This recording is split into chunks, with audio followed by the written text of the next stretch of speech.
ایمان کی خاطر اپنی جان قربان کرنے والی ایک بہادر خاتون حضرت آسیہ، جنہوں نے بچپن میں حضرت موسیٰ علیہ السلام کو فرعون کے جبر سے بچایا، مگر ایمان لانے کے بعد فرعون نے ان کے ساتھ کیا سلوک کیا اور ایسا کیا تھا کہ ان کو دنیا کی عظیم خاتون کا لقب ملا، جانتے ہیں آج کی اس ویڈیو میں۔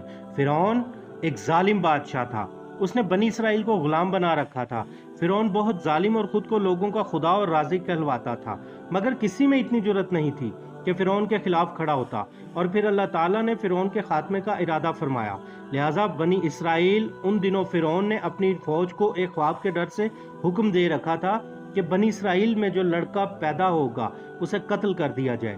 لہٰذا موسیٰ علیہ السلام کی والدہ نے موسیٰ علیہ السلام کو ایک صندوق میں اچھی طرح بند کر کے صندوق کو دریائے نیل میں ڈال کر اللہ کے سپرد کر دیا۔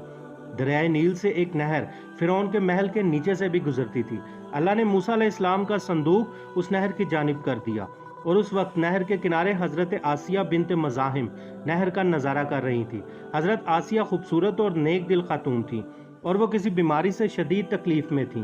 فرعون نے اپنی بیوی کا ہر جگہ سے علاج کروایا، بہت سے طبیب بلائے، مگر کوئی فرق نہیں تھا۔ فرعون کے نجومیوں نے بتایا کہ نہر سے ایک لڑکا تیرے محل میں داخل ہوگا، اور اس کے منہ سے نکلنے والی رال یعنی لعاب دہن تیری بیوی آسیہ شفا پائے گی۔ حضرت آسیہ کی اچانک صندوق پر نظر پڑی تو خادموں سے صندوق پانی میں سے نکالنے کا کہا، اور جب صندوق حضرت آسیہ کے سامنے کھولا تو اس میں سے ایک شیرخوار بچہ تھا، اور حضرت آسیہ کو محسوس ہوا کہ کوئی بجلی سی آنکھوں کے آگے اچانک چمکی ہے، جس نے ان کے دل کو اور منور کر دیا، اور حضرت آسیہ کو یہ بچہ بڑا ہی پیارا لگا۔ اور پھر معجزہ ہوا، اس بچے کا لعاب دہن جیسے ہی حضرت آسیہ کے ہاتھ پر پڑا، انہیں اس بیماری سے اللہ نے شفا دے دی، اور حضرت آسیہ بے اولاد بھی تھیں، لہٰذا حضرت موسیٰ علیہ السلام کو بیٹا بنا لیا، اور پھر اللہ نے موسیٰ علیہ السلام کو اسی گھر میں اسی فرعون کے سامنے پرورش دلوائی جس فرعون نے موسیٰ علیہ السلام کے ہاتھوں قتل ہونا تھا۔ دراصل لفظ فرعون کا مطلب بادشاہ کے ہیں، اور حضرت موسیٰ علیہ السلام کے واقعے میں دو فرعونوں کا ذکر ہے، ایک وہ فرعون جس کے گھر میں آپ علیہ السلام نے پرورش پائی، اور دوسرا وہ جس کے پاس آپ علیہ السلام بنی اسرائیل کی رہائی کا مطالبہ لے کر گئے، اور جو سمندر میں غرق ہو گیا تھا۔ جس فرعون نے یعنی حضرت آسیہ کے خاوند نے آپ کو محل میں رکھا تھا، اس کا نام رمیز ثانی بتایا جاتا ہے۔ حضرت آسیہ ریان بن ولید کی پوتی تھیں، اور ریان بن ولید وہی بادشاہ تھے جو حضرت یوسف علیہ السلام کے دور میں عزیز مصر تھے، اور حضرت یوسف علیہ السلام پر ایمان لائے تھے۔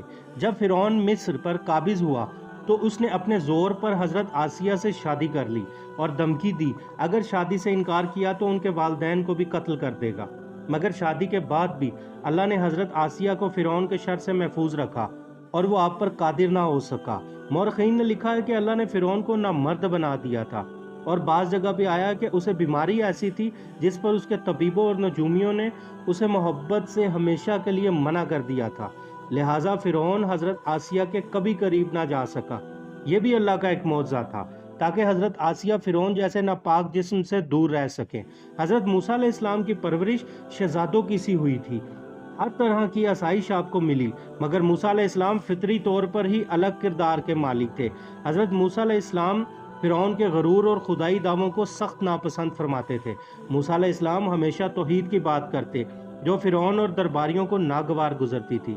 پھر وقت بھی آ گیا جب اللہ نے موسیٰ علیہ السلام کو نبوت عطا کر دی، اور آپ ہدایت کا پیغام لے کر فرعون کے دربار گئے، اور پھر موسیٰ علیہ السلام اور جادوگروں کے درمیان ایک سحر و جادو کا مقابلہ ہوا، جس میں موسیٰ علیہ السلام کا عصا مبارک اژدھا بن کر جادوگروں کے سانپوں کو نگل گیا، جس سے جادوگروں پر حق واضح ہو گیا اور وہ ایمان لے آئے، جبکہ فرعون اپنی جہالت پر قائم رہا اور حق کا انکار کر دیا۔ اس وقت دربار میں حضرت آسیہ بھی موجود تھیں، وہ یہ سارا منظر دیکھ کر حق قبول کر چکی تھی، ان کا دل نور سے منور ہو چکا تھا، اور حضرت موسیٰ علیہ السلام پر ایمان لے آئیں۔ حضرت آسیہ فرعون کی بیوی اور مصر کی ملکہ تھیں، مال و دولت کی کمی نہ تھی، مگر آپ انتہائی رحم اور نیک دل خاتون تھیں۔ آپ کی سخاوت کی وجہ سے آپ کو ام المساکین بھی کہا جاتا ہے، یعنی مسکینوں کی ماں، کیونکہ حضرت آسیہ اپنے شوہر رمیس یعنی فرعون کے ظلم کو بھی جانتی تھی، اس لیے آپ نے اپنے ایمان کا کھل کر اظہار نہ کیا۔ آپ چھپ چھپا کر ایک اللہ کی عبادت کیا کرتی تھی اور دعا کرتی، اے اللہ، اے میرے معبود، مجھے فرعون اور اس کے ہر برے عمل سے نجات دے۔ وہ بہت زیادہ عبادت میں مصروف رہتی، یہاں تک کہ ایک روز فرعون کو آپ کے ایمان لانے کی خبر ہو گئی۔ اس نے غصے سے اپنے درباریوں سے کہا، کیا تم لوگوں کو میری بیوی کی کچھ خبر ہے؟ تم لوگ اس کے بارے میں کیا جانتے ہو؟ سب نے حضرت آسیہ کی بہت تعریف کی اور ان کی بھلائیاں بیان کی۔ فرعون نے کہا، کیا تم سب کو نہیں معلوم وہ میرے سوا دوسرے خدا کو مانتی ہے؟ لہٰذا فرعون نے حضرت آسیہ کو دربار طلب کیا اور پوچھا، تم کسے اپنا خدا مانتی ہو؟ اس وقت حضرت آسیہ نے بڑے دلیرانہ اور جذبے کے ساتھ جواب دیا کہ میں موسیٰ علیہ السلام کے رب پر یقین رکھتی ہوں، جو تیرا بھی اور ہم سب کا رب ہے۔ فرعون یہ سن کر انتہائی غضبناک ہو گیا اور بہت جلد یہ بات شہر میں پھیل گئی کہ فرعون کی بیوی ملکہ نے فرعون کا انکار کر کے موسیٰ علیہ السلام کے رب پر ایمان لے آئی ہے۔ فرعون نے پیار سے اور ڈرا کر اور ہر طرح سے موسیٰ علیہ السلام کے دین کو چھوڑنے کا کہا، مگر جب فرعون نے حضرت آسیہ کے مضبوط ارادے دیکھے تو ظلم اور جبر سے کام لینے کا سوچا۔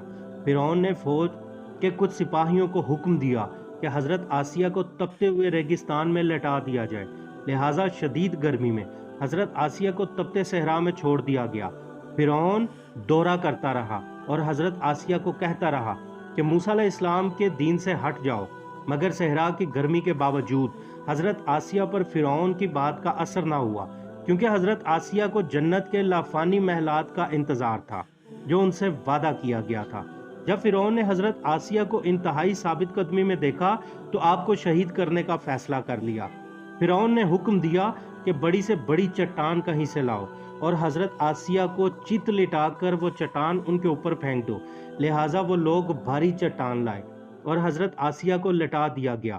تو آپ نے آسمان کی طرف نظر کی تو اللہ نے پردے ہٹا دیے اور جنت میں بنا ان کا محل اللہ رب العزت نے حضرت آسیہ کو جاگتی آنکھوں سے دکھا دیا۔ پھر وہ بھاری چٹان آپ پر گرا دی گئی اور حضرت آسیہ اپنے حقیقی خالق سے جا ملی اور آپ کو شہید کر دیا گیا۔ ان کی شان یہ ہے کہ نبی رحمت صلی اللہ علیہ وآلہ وسلم کی حدیث مبارکہ ہے، حضور اکرم صلی اللہ علیہ وآلہ وسلم نے ارشاد فرمایا، مردوں میں سے تو بہت سے مرد درجہ کمال کو پہنچے، مگر عورتوں میں صرف 2 عورتیں، فرعون کی بیوی آسیہ اور عیسیٰ علیہ السلام کی والدہ مریم، یہ 2 عورتیں درجہ کمال کو پہنچی ہیں۔ اللہ تعالیٰ ہم سب کو ایمان کی حالت پر موت دے، آمین۔ ملتے ہیں کسی اور واقعے کے ساتھ اگلی ویڈیو میں، تب تک کے لیے اللہ حافظ۔